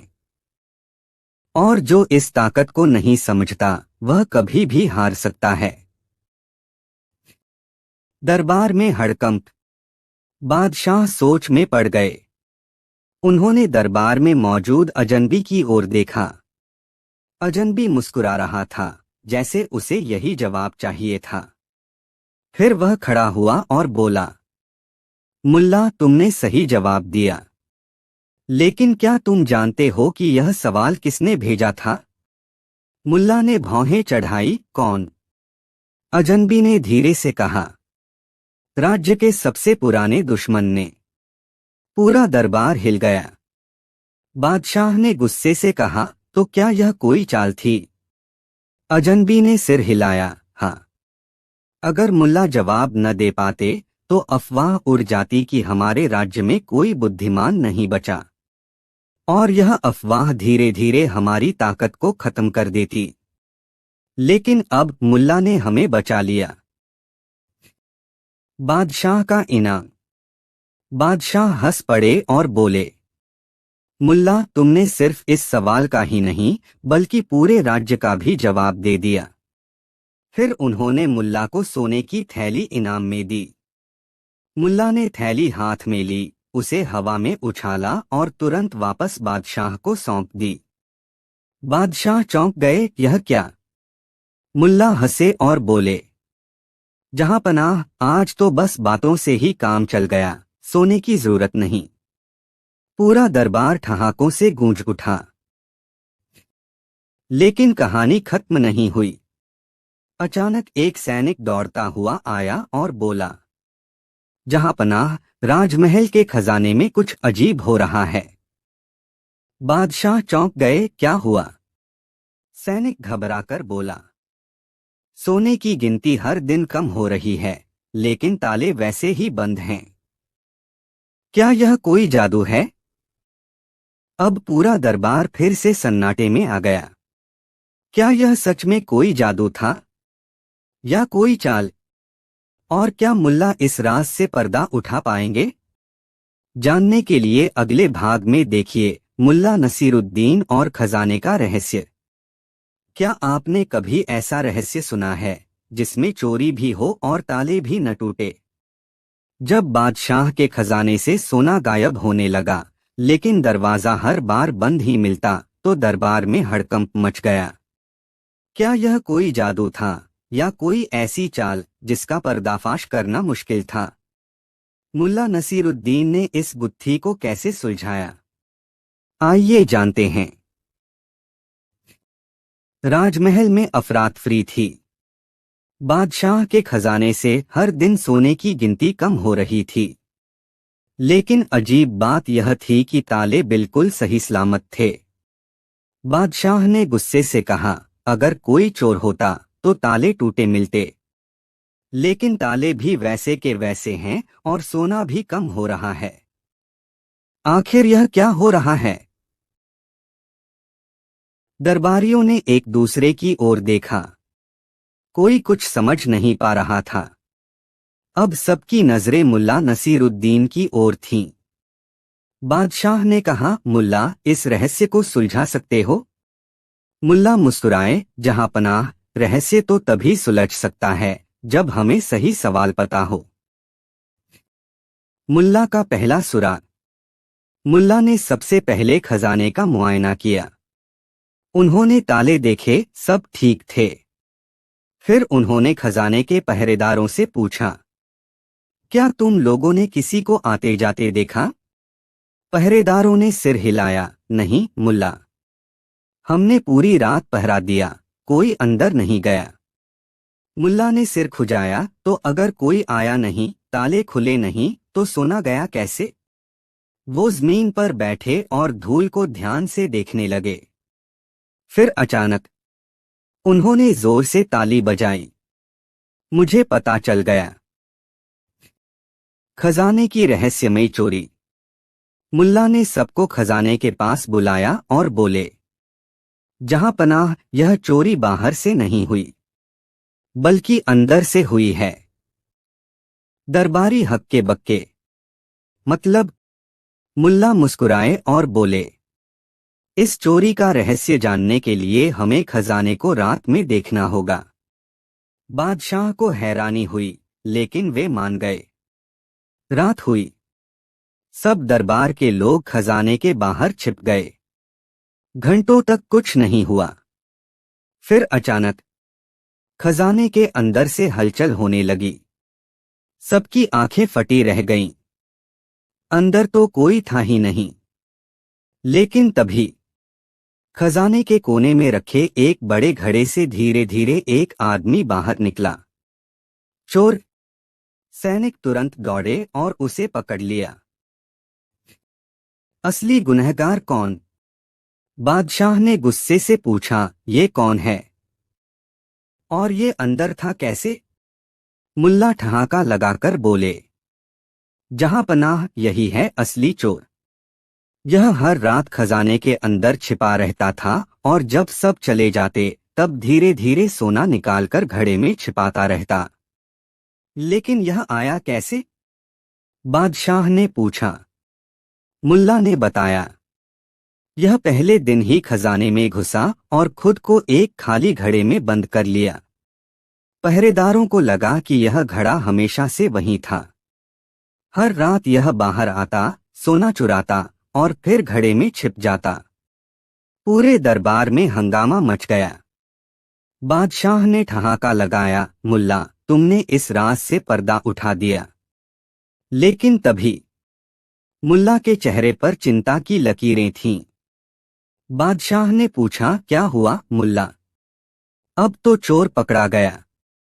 मुल्ला ने धीरे से कहा, जहां पनाह, चोरी तो रुकेगी, लेकिन असली खेल अब शुरू होगा। नया खतरा। सैनिकों ने चोर को पकड़ लिया, लेकिन तभी चोर जोर से हंस पड़ा। तुम लोग सोचते हो कि बस मैं ही चोर हूं? क्या मतलब? बादशाह ने चौंक कर पूछा। चोर हंसते हुए बोला, मैं तो बस एक मोहरा हूं। असली खेल तो अब शुरू होगा, क्योंकि मेरे पीछे जो लोग हैं वे बहुत ताकतवर हैं। पूरा दरबार सन्न। मुल्ला ने गहरी सांस ली और बोले, जहां पनाह, अब हमें असली गुनहगारों तक पहुंचना होगा। लेकिन कौन थे वे लोग? और मुल्ला अब क्या करेंगे? जानने के लिए अगले भाग में देखिए मुल्ला नसीरुद्दीन और खतरनाक साजिश। जब खजाने के चोर ने दावा किया कि वह अकेला नहीं है, तो पूरे राज्य में सनसनी मच गई। क्या यह सच था? क्या मुल्ला नसीरुद्दीन असली गुनहगारों तक पहुंच पाएंगे? और क्या यह साजिश वाकई इतनी बड़ी थी जितनी लग रही थी? आइए जानते हैं इस रोमांचक रहस्य का अंतिम भाग। दरबार में सन्नाटा छा गया। बादशाह ने गुस्से से चोर से पूछा, अगर तुम अकेले नहीं थे तो बाकी लोग कौन हैं? चोर मुस्कुराया, अगर मुझे बचाने का वादा करो तो मैं बता सकता हूं। बादशाह ने सैनिकों को इशारा किया, इसे कोड़े लगा, फिर खुद बता देगा। लेकिन मुल्ला ने हाथ उठाकर कहा, जहां पनाह, इसे मारने से सच नहीं निकलेगा। हमें चालाकी से इसका भेद लेना होगा। बादशाह ने सिर हिलाया, तो क्या करना होगा मुल्ला? मुल्ला मुस्कुराए और बोले, अब हमें एक नाटक खेलना होगा। मुल्ला ने दरबार में घोषणा करवा दी, खजाने की चोरी का असली मास्टरमाइंड पकड़ा गया है और उसने सब कुछ कबूल कर लिया है। यह खबर सुनकर दरबारियों में हलचल मच गई। अब असली साजिशकर्ता डरने लगे। रात हुई। मुल्ला और सैनिक छिपकर महल के पिछले दरवाजे पर नजर रखने लगे। और तभी 3 नकाबपोश आदमी महल में घुसे। उन्होंने चुपचाप एक कागज का टुकड़ा अंदर फेंका और वापस भागने लगे। मुल्ला ने तुरंत सैनिकों को इशारा किया, पकड़ो इन्हें। सैनिकों ने दौड़कर तीनों को धर दबोचा। जब उनके चेहरे से नकाब हटाई गई तो दरबारियों की आंखें फटी रह गईं। वे तीनों कोई और नहीं बल्कि बादशाह के अपने मंत्री थे। बादशाह गुस्से से उठ खड़े हुए, तुम लोगों ने मेरे साथ विश्वासघात किया। मंत्री कांपते हुए बोले, जहां पनाह, हम लालच में आ गए थे। हमने सोचा अगर हर रोज थोड़ा थोड़ा सोना गायब करेंगे तो कोई ध्यान नहीं देगा। मुल्ला हंसकर बोले, लेकिन सबसे ताकतवर चीज बात होती है। जब चोर ने कहा कि वह अकेला नहीं था, तभी मैंने समझ लिया था कि कोई न कोई जरूर घबराएगा और गलती करेगा। बादशाह ने गुस्से से कहा, इन गद्दारों को कालकोठरी में डाल दो। फिर वे मुल्ला की ओर मुड़े, मुल्ला, तुमने न केवल मेरा खजाना बचाया बल्कि मेरे दरबार को भी गद्दारों से मुक्त कर दिया। तुम्हें क्या इनाम चाहिए? मुल्ला मुस्कुराए और बोले, जहां पनाह, बस इतना इनाम दीजिए कि रोज के खाने में एक मिठाई जरूर मिले। बादशाह और दरबारियों ने जोर से ठहाका लगाया। इस तरह मुल्ला नसीरुद्दीन ने अपनी चतुराई से न सिर्फ खजाने को बचाया बल्कि राज्य को भी एक बड़ी साजिश से मुक्त किया। इस कहानी से हमें यह सीख मिलती है कि सबसे बड़ी ताकत न तलवार होती है न सोना, बल्कि एक चतुर दिमाग और सही समय पर सही सवाल पूछने की कला। कहानी 10। एक बार मुल्ला नसीरुद्दीन के गांव में कुछ लोग इकट्ठा हुए। ये लोग अपने अजीबोगरीब सवालों के लिए मशहूर थे और खुद को बहुत चतुर समझते थे, जबकि हकीकत में वे उल्टी सीधी बातें करने में माहिर थे। एक दिन उन्होंने आपस में तय किया कि मुल्ला नसीरुद्दीन की बुद्धिमानी को परखना चाहिए। इसलिए उन्होंने मुल्ला को गांव के चौक में बुलाया और कहा, मुल्ला, तुम इतने बुद्धिमान कैसे बने? हमें भी ऐसा ही बनना है। मुल्ला ने हल्की मुस्कान के साथ जवाब दिया, अरे भाई, बुद्धिमत्ता इतनी आसान चीज नहीं। पहले देखना पड़ेगा कि तुम सब बुद्धिमान बनने के लायक हो या नहीं। गांव के लोग जोश में आ गए और बोले, अवश्य, हम पूरी परीक्षा देने को तैयार हैं। मुल्ला ने अपना हाथ उठाया और बोला, ठीक है, मैं तुमसे सिर्फ एक ही सवाल पूछूंगा।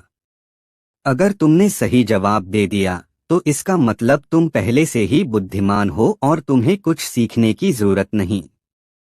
गांव वाले उत्साहित हो गए।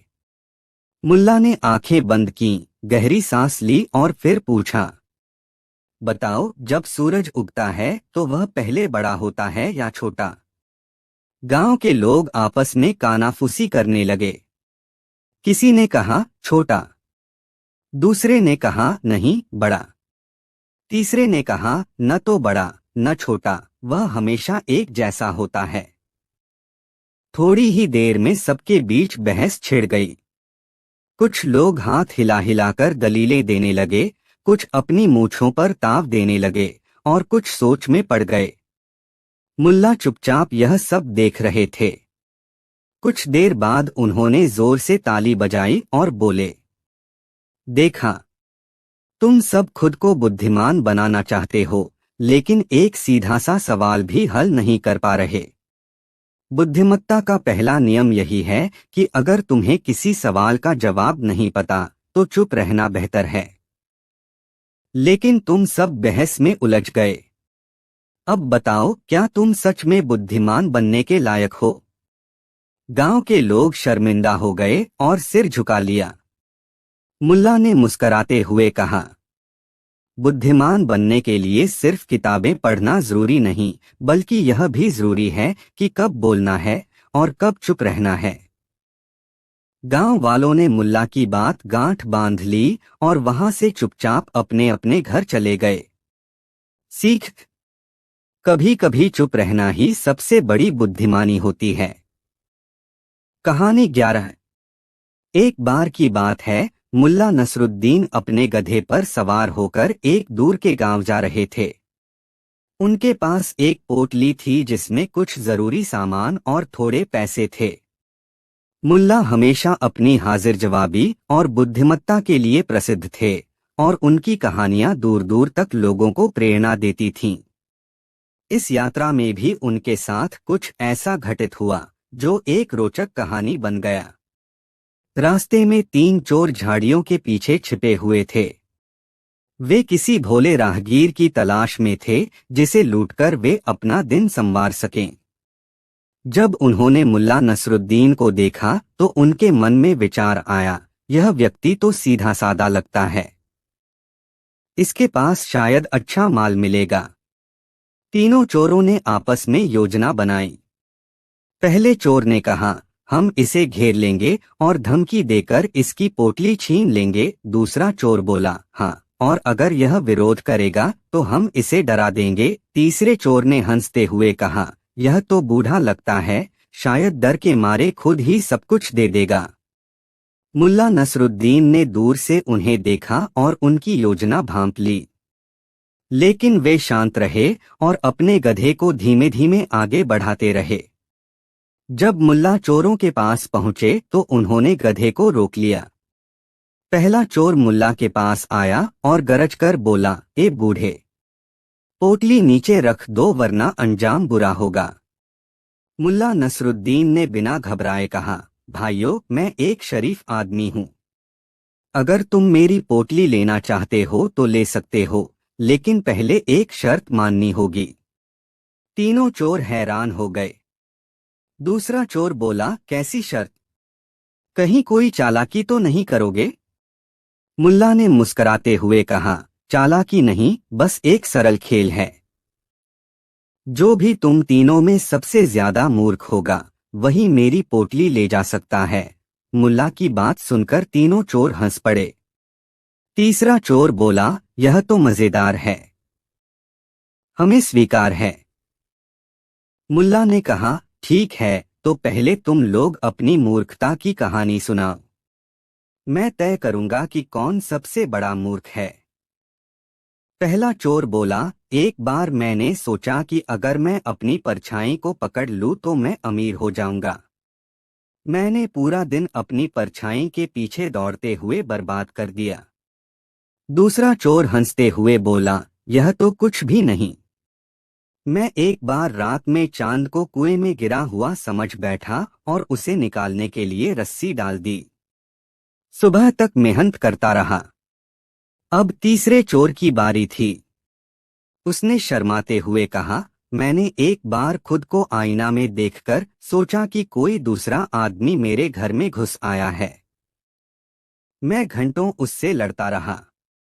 मुल्ला ने गंभीरता से सुना और फिर बोले, तुम तीनों ही महान मूर्ख हो, लेकिन मैं तय नहीं कर पा रहा कि सबसे बड़ा मूर्ख कौन है। चलो मैं ही यह पोटली लेकर चलता हूँ ताकि तुम लोग इस बहस से बच जाओ। इतना कहकर मुल्ला ने अपनी पोटली उठाई और गधे पर बैठकर आगे बढ़ गए। तीनों चोर हक्का बक्का रह गए।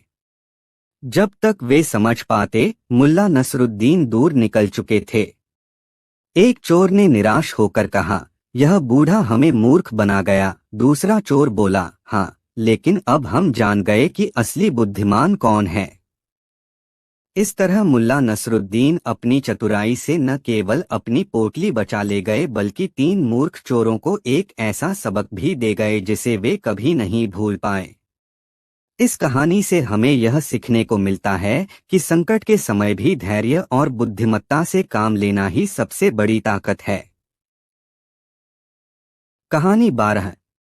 तो क्या कभी ऐसा सुना है कि किसी ने जज के सामने खड़े होकर उसे हंसाते हंसाते गुस्से से दूर कर दिया हो? अगर नहीं, तो मुल्ला नसीरुद्दीन की ये अजीबोगरीब कहानी आपके लिए ही है। एक दिन का वाकया है।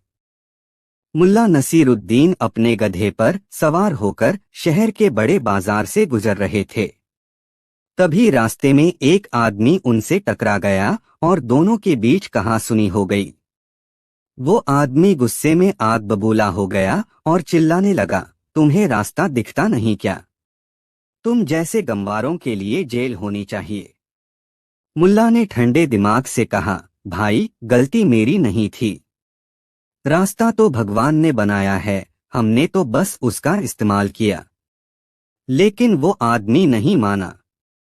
मामला बढ़ गया और दोनों अदालत पहुंच गए। जज ने गुस्से में कहा, अब ये बताओ कि असली दोषी कौन है, तुम या तुम्हारा गधा? मुल्ला हंसते हुए बोले, हुजूर, असली दोषी तो ये रास्ता ही है जिसने हमें मिलाया। अगर रास्ता न होता तो ये झगड़ा भी नहीं होता। सारी अदालत हंसने लगी। जज भी अपनी हंसी नहीं रोक पाए। उन्होंने कहा, मुल्ला, तुम्हारी बात तो मजेदार है, पर तुम अब भी दोषमुक्त नहीं हो। चलो ये बताओ कि तुमने जानबूझकर रास्ता नहीं रोका तो फिर झगड़ा क्यों बढ़ाया? मुल्ला ने एक पल के लिए आंखें बंद कीं, फिर बोले, हुजूर, अगर मैं आपको असली दोषी का नाम बता दूं तो आप मुझसे नाराज नहीं होंगे। जज ने उत्सुकता से कहा, बताओ कौन है? मुल्ला ने धीरे से मुस्कराते हुए जवाब दिया और अगले ही पल पूरी अदालत में सन्नाटा छा गया। क्या था वो जवाब? क्यों जज हंसी के बीच हैरानी में पड़ गए? जानने के लिए देखिए अगले भाग में। मुल्ला नसीरुद्दीन और अद्भुत फैसला। क्या आपने कभी सुना है कि किसी ने जज को ऐसा जवाब दिया हो कि वो न हंस पाए, न गुस्सा कर पाए, बल्कि खुद ही सोच में पड़ जाए? अगर नहीं सुना तो मुल्ला नसीरुद्दीन की ये अनोखी कहानी आपके लिए है। पिछली बार की अदालत याद है, जहां मुल्ला ने जज से कहा था कि असली दोषी का नाम बताऊंगा। जज बड़े उत्सुक थे। पूरी अदालत चुपचाप मुल्ला के जवाब का इंतजार कर रही थी। मुल्ला ने अपनी पगड़ी ठीक की और बोले, हुजूर, असली दोषी तो वक्त है। अगर वो सही नहीं चलता तो इंसान गलत जगह गलत समय पर पहुंच जाता है और तब ये झगड़े होते हैं। जज ने माथा पकड़ा और कहा, मुल्ला, ये तो फिलॉसफी की बात हो गई। हमें सीधा जवाब चाहिए। मुल्ला ने सिर झुकाकर कहा, तो हुजूर, सीधा जवाब ये है कि मेरा गधा रास्ता रोकने का असली दोषी है। उसने सही रास्ता नहीं पकड़ा, इसलिए झगड़ा हुआ। अदालत फिर हंसने लगी। जज ने भी अपनी हंसी रोकते हुए कहा, ठीक है मुल्ला, तुम्हें सजा नहीं मिलेगी, लेकिन तुम्हारे गधे को सजा जरूर मिलेगी। उसे 5 दिन तक किसी भी बाजार में जाने की इजाजत नहीं। सभी लोग ठहाके मारने लगे। लेकिन तभी मुल्ला ने जज की तरफ गहरी नजरों से देखा और बोले, हुजूर, अगर मेरा गधा 5 दिन बाजार न जाए तो आपके लिए भी एक नई परेशानी खड़ी हो सकती है। जज चौंक गए। उन्होंने गंभीर स्वर में पूछा, क्यों मुल्ला, ये कैसे हो सकता है? मुल्ला ने मुस्कराते हुए जो कहा, उसने पूरे दरबार को चुप कर दिया। क्या था मुल्ला का वो रहस्यमयी जवाब? क्यों जज को अपनी ही सजा पर शक होने लगा? इसका खुलासा होगा अगले भाग में। तो क्या कभी किसी ने गधे की सजा पर ऐसा जवाब दिया है कि जज तक सोच में पड़ जाए? अगर नहीं सुना तो ये कहानी आपके लिए है। पिछले भाग में आपने सुना कि जज ने मुल्ला के गधे को 5 दिन तक बाजार जाने की मनाही की सजा सुना दी थी। अदालत ठहाकों से गूंज रही थी, लेकिन मुल्ला ने गंभीर स्वर में कहा था, हुजूर, अगर मेरा गधा 5 दिन बाजार न गया तो आपको खुद परेशानी झेलनी पड़ेगी। जज चौंक गए। उन्होंने अपनी भौहें सिकोड़ते हुए पूछा, मुल्ला, ये कैसी बात कर रहे हो?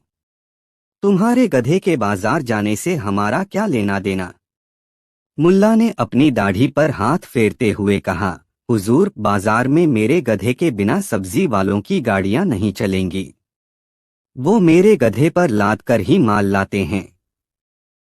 अगर 5 दिन तक वो गधा बाजार न गया तो पूरे शहर की सब्जी खत्म हो जाएगी।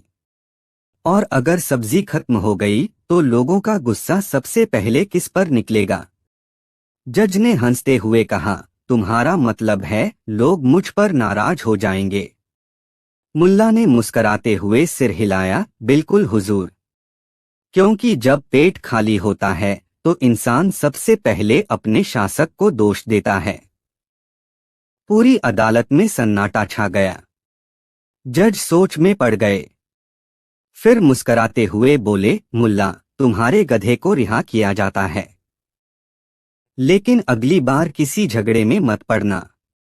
मुल्ला ने विनम्रता से सिर झुकाया और बाहर जाने लगे। लेकिन जाते जाते जज ने उन्हें रोक लिया और कहा, मुल्ला, एक आखिरी सवाल है। अगर तुम्हारे गधे की जगह इंसान दोषी होता तो क्या तुम भी ऐसा ही अजीब जवाब देते? मुल्ला ने मुस्कराते हुए पलटा और बोला, हुजूर, इंसान और गधे में फर्क क्या होता है, ये जानना भी तो एक बड़ी कला है। जज ने चौंक कर पूछा, तो तुम कहना क्या चाहते हो? मुल्ला ने जो जवाब दिया उसने सबको हैरानी में डाल दिया। क्या था वो जवाब? और क्यों जज को मुल्ला की इस बात पर गहरी सोच में डूबना पड़ा? जानिए अगले भाग में मुल्ला नसीरुद्दीन और इंसान गधे का भेद। क्या कभी किसी ने आपको ऐसा सवाल किया है कि आपका पूरा विश्वास डगमगा जाए? अगर नहीं सुना तो मुल्ला नसीरुद्दीन की ये रहस्यमयी कहानी जरूर सुनिए। पिछली बार मुल्ला ने जज से कहा था, इंसान और गधे में फर्क जानना भी एक बड़ी कला है। जज को ये बात चुभ गई। उन्होंने गहरी आवाज में पूछा, तो मुल्ला, क्या तुम ये कहना चाहते हो कि मैं ये फर्क नहीं जानता? मुल्ला ने विनम्र स्वर में जवाब दिया, हुजूर, फर्क जानना आसान नहीं है। कभी कभी इंसान गधे जैसा काम कर देता है और कभी गधा इंसानों से ज्यादा समझदार साबित हो जाता है। अदालत में लोग फुसफुसाने लगे। जज ने गुस्से से कहा, तो तुम्हें ये कैसे पता चलता है कि सामने वाला गधा है या इंसान?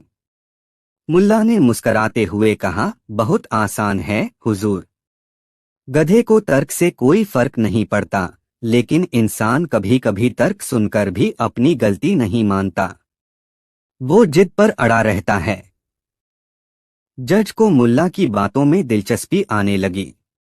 उन्होंने गंभीर स्वर में पूछा, तो क्या मैं जानना चाहूं कि मेरे दरबार में असली गधा कौन है? मुल्ला ने पल भर सोचा और बोले, हुजूर, सच्चाई जानने की कीमत चुकानी पड़ती है। अगर आप तैयार हैं तो मैं नाम बता सकता हूं। लेकिन एक शर्त है। जज ने हैरानी से पूछा, कैसी शर्त? मुल्ला ने चतुराई से कहा, आपको मेरी बात सुने बिना बीच में नहीं रोकना होगा, चाहे वो कितनी भी अजीब क्यों न लगे। जज ने गंभीरता से सिर हिलाया। अदालत में सन्नाटा छा गया। हर कोई मुल्ला के जवाब का बेसब्री से इंतजार कर रहा था। मुल्ला ने गहरी सांस ली और कहा, हुजूर, असली गधा वो है जो। और अगले ही पल कुछ ऐसा हुआ जिसने पूरे दरबार को हिलाकर रख दिया। क्या था मुल्ला का चौंकाने वाला जवाब? क्या मुल्ला ने सचमुच किसी को गधा कह दिया? जानने के लिए देखिए अगले भाग में मुल्ला नसीरुद्दीन और दरबार की गूंज। क्या कभी किसी ने सच्चाई बोलकर पूरे दरबार को हिलाकर रख दिया हो? अगर नहीं सुना तो मुल्ला नसीरुद्दीन की ये दिमाग घुमाने वाली कहानी जरूर सुने। पिछली बार आपने सुना कि मुल्ला ने कहा था, असली गधा वो है जो। और पूरी अदालत उनके अगले शब्दों की बेसब्री से इंतजार कर रही थी। मुल्ला ने चारों ओर नजर घुमाई, फिर मुस्कुराकर बोले, जो बिना सोचे हर बात मान लेता है। सुनते ही दरबार में हंसी की लहर दौड़ गई। लोग सोचने लगे कि मुल्ला किसी मजाक के मूड में हैं। लेकिन जज गंभीर हो गए। उन्होंने मुल्ला से पूछा, तो क्या तुम ये कहना चाहते हो कि हमारे दरबार में ऐसे लोग हैं? मुल्ला ने बड़ी शांति से कहा, हुजूर, ऐसे लोग हर जगह होते हैं।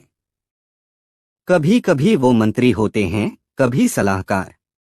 लेकिन असली समस्या तब होती है जब ऐसा इंसान खुद राजा या जज बन जाए। अदालत में खामोशी छा गई। जज ने गुस्से में कहा, मुल्ला, तुम अपनी हदें भूल रहे हो। लेकिन मुल्ला शांत थे। उन्होंने सिर झुकाकर कहा, हुजूर, मेरा काम सच बताना है। और अगर सच से तकलीफ हो रही है तो इसका मतलब ये है कि हमने कभी सच का सामना करने की आदत नहीं डाली। जज असमंजस में पड़ गए। फिर उन्होंने मुस्कराते हुए कहा, ठीक है मुल्ला, तुमने हमें सोचने पर मजबूर कर दिया। लेकिन एक आखिरी बात बताओ, अगर कोई हमेशा सच बोले तो क्या वो सबसे बुद्धिमान इंसान होगा? मुल्ला ने धीमे स्वर में कहा, हुजूर, सबसे बड़ा बुद्धिमान वो होता है जो जानता है कि कब सच बोलना है और कब चुप रह जाना है। जज ने विस्मय से पूछा, तो क्या तुम ये मानते हो कि हर सच्चाई बोलना सही नहीं है? मुल्ला मुस्कराए और बोले, इसका जवाब तो आपको मैं अगले भाग में ही दूंगा, हुजूर, क्योंकि ये कहानी यहीं खत्म नहीं होती। तो आखिर मुल्ला का अगला सबक क्या होगा? क्या हर सच्चाई बोलना वाकई सही है? जानिए अगले भाग में मुल्ला नसीरुद्दीन और सच बोलने की कला। क्या कभी आपने सोचा है कि हर सच बोलना सही होता है या नहीं? अगर नहीं सोचा तो मुल्ला नसीरुद्दीन की ये अनोखी कहानी जरूर आपको सोचने पर मजबूर कर देगी। पिछले भाग में जज ने मुल्ला से पूछा था, क्या तुम ये मानते हो कि हर सच्चाई बोलना सही नहीं है? मुल्ला ने धीमे से मुस्कुराकर कहा, हुजूर, हर सच तीर की तरह होता है। कभी सही निशाने पर लगे तो इनाम मिलता है और कभी गलत जगह लगे तो जान भी जा सकती है। जज ने चकित होते हुए कहा, इसका मतलब है कि तुम झूठ बोलने को सही मानते हो? मुल्ला ने हंसते हुए जवाब दिया, नहीं हुजूर, लेकिन मैं ये मानता हूँ कि हर बात कहने का सही वक्त और सही तरीका होना चाहिए। जज ने सिर हिलाते हुए कहा, अच्छा तो ये बताओ मुल्ला, क्या तुमने कभी किसी को सच छिपाकर बचाया है? मुल्ला ने पगड़ी ठीक करते हुए कहा, जी हुजूर, अभी कुछ दिन पहले का वाकया है। मैं अपने गधे पर बैठकर पड़ोसी गांव जा रहा था। रास्ते में कुछ डाकू मिले। उन्होंने मुझसे पूछा, तुम्हारे पास कितना सोना है? अदालत में सब चौंक गए। जज ने उत्सुकता से पूछा, फिर क्या हुआ? मुल्ला ने हंसते हुए कहा, मैंने उनसे कहा, मेरे पास जितना सोना है वो तुम्हारे हाथ कभी नहीं लगेगा। वो हंसे और बोले कि ये कैसा मूर्ख आदमी है। उन्होंने मेरी तलाशी ली लेकिन उन्हें कुछ नहीं मिला। जज ने हैरानी से कहा, लेकिन मुल्ला, अगर तुम्हारे पास सच में सोना था तो उन्होंने कैसे नहीं पाया? मुल्ला ने रहस्यमय अंदाज में जवाब दिया, हुजूर, वो सोना मेरी जुबान के नीचे था। अगर मैं सीधा सच बोलता तो वो ले जाते, लेकिन मैंने सच को चतुराई से छिपाया। अदालत में सन्नाटा छा गया। जज सोच में डूब गए। फिर जज ने पूछा, तो क्या तुम ये कहना चाहते हो कि सच हमेशा छिपाना चाहिए? मुल्ला ने मुस्कराते हुए कहा, नहीं हुजूर, लेकिन कभी कभी चुप रहना सबसे बड़ा सच होता है। जज ने गहरी सांस ली और कहा, मुल्ला, तुमने हमें फिर सोचने पर मजबूर कर दिया। लेकिन एक बात और बताओ, अगर कभी सच बोलने से किसी की जान बच सकती हो तब क्या करना चाहिए? मुल्ला ने जो जवाब दिया उसने सभी को हैरान कर दिया। क्या था मुल्ला का वो गूढ़ जवाब? क्या कभी सच बोलना जीवन और मृत्यु का सवाल बन सकता है? जानिए अगले भाग में। मुल्ला नसीरुद्दीन और जीवन बचाने वाला सच। क्या आपने कभी सुना है कि एक सच किसी की जान बचा सकता है, लेकिन वही सच किसी और के लिए खतरा बन जाए? अगर नहीं सुना तो मुल्ला नसीरुद्दीन की ये कहानी आपको हैरान कर देगी। पिछले भाग में जज ने मुल्ला से पूछा था, अगर कभी सच बोलने से किसी की जान बच सकती हो तब क्या करना चाहिए? मुल्ला ने गहरी सांस ली और बोले, हुजूर, सच ऐसा हथियार है जो गलत हाथों में पड़े तो तबाही मचा सकता है, लेकिन सही समय पर सही हाथों में दिया जाए तो ये जीवन भी बचा सकता है। जज ने माथा सिकोड़ते हुए पूछा, तो क्या तुमने कभी ऐसा सच बोला है जिसने किसी की जान बचाई हो? मुल्ला ने मुस्कराकर कहा, जी हाँ हुजूर। ये तब की बात है जब मेरे गांव में एक भयंकर तूफान आया था। लोग डरकर इधर उधर भाग रहे थे। तभी मैंने देखा कि एक महिला अपने छोटे बच्चे के साथ नदी किनारे फंस गई थी। पानी बढ़ता जा रहा था और लोग दूर खड़े तमाशा देख रहे थे। जज ने उत्सुकता से पूछा, फिर क्या हुआ? मुल्ला ने अपनी पगड़ी ठीक करते हुए कहा, मैं दौड़कर उस भीड़ के पास गया और चिल्लाया, अरे भागो, इस ओर एक अजगर छिपा हुआ है। अदालत में सब हैरानी से सुनने लगे। मुल्ला ने बात जारी रखी, भीड़ डरकर नदी की ओर भागी और उस महिला तक पहुंच गई। सबने मिलकर उसे और उसके बच्चे को बचा लिया। जज ने विस्मय से पूछा, लेकिन मुल्ला, वहां कोई अजगर नहीं था न? मुल्ला ने हंसते हुए कहा, नहीं हुजूर, वो तो सिर्फ एक तीर था जिसे मैंने चलाया ताकि लोग डर के मारे सही दिशा में भागें। सच ये था कि अगर मैं उन्हें सीधे मदद करने को कहता तो कोई नहीं आता, लेकिन उस झूठे सच ने 2 जिंदगियां बचा दी। अदालत में सन्नाटा छा गया। जज ने गंभीर स्वर में पूछा, तो क्या तुम ये मानते हो कि कभी कभी झूठ बोलना जरूरी हो जाता है? मुल्ला ने धीरे से कहा, हुजूर, झूठ और सच के बीच की रेखा बहुत महीन होती है। बड़ा सवाल ये है कि हम उसे किस इरादे से इस्तेमाल कर रहे हैं। जज ने सिर हिलाते हुए कहा, तुमने हमें फिर सोचने पर मजबूर कर दिया मुल्ला। लेकिन क्या तुम ये भी मानते हो कि कभी कोई सच ऐसा होता है जिसे जानने के बाद जिंदगी पहले जैसी नहीं रहती? मुल्ला ने गहरी मुस्कान के साथ कहा, हुजूर, एक ऐसा सच है जो मैंने देखा है लेकिन किसी से कभी साझा नहीं किया। जज ने उत्सुकता से पूछा, कौन सा सच? मुल्ला ने जो रहस्य बताया उसने पूरे दरबार को झकझोर दिया। क्या था वो गूढ़ सच? क्यों मुल्ला ने उसे इतने वर्षों तक छिपाए रखा? जानिए अगले भाग में मुल्ला नसीरुद्दीन का आखिरी सच। क्या आपने कभी ऐसा सच सुना है जिसे जानने के बाद आपकी जिंदगी हमेशा के लिए बदल जाए? अगर नहीं तो ये मुल्ला नसीरुद्दीन की आखिरी और सबसे रहस्यमयी कहानी है। पिछले भाग में जज ने पूछा था, वो कौन सा सच है जिसे तुमने अब तक छिपा कर रखा? मुल्ला नसीरुद्दीन ने शांत स्वर में कहा, हुजूर, ये तब की बात है जब मैं एक उजाड़ पहाड़ी से गुजर रहा था। वहां मुझे एक सुनसान जगह पर एक बूढ़ा साधु मिला। उसकी आंखों में अजीब चमक थी। उसने मुझे पास बुलाकर कहा, मुल्ला, तुम्हें एक ऐसी बात बताने जा रहा हूं जिसे जानने के बाद तुम्हारी जिंदगी कभी पहले जैसी नहीं रहेगी। अदालत में हर कोई सांस थामे सुन रहा था। जज ने उत्सुकता से पूछा, फिर क्या हुआ? मुल्ला ने अपनी पगड़ी ठीक करते हुए कहा। साधु ने कहा, इस दुनिया की सबसे बड़ी सच्चाई ये है कि लोग हमेशा सच नहीं सुनना चाहते। वो वही सुनना चाहते हैं जो उनके मन को भाए। अगर तुम हर जगह सच्चाई लेकर जाओगे तो या तो तुम्हें पागल कहा जाएगा या सजा दी जाएगी। जज ने हैरानी से पूछा, तो क्या तुमने साधु की बात मानी?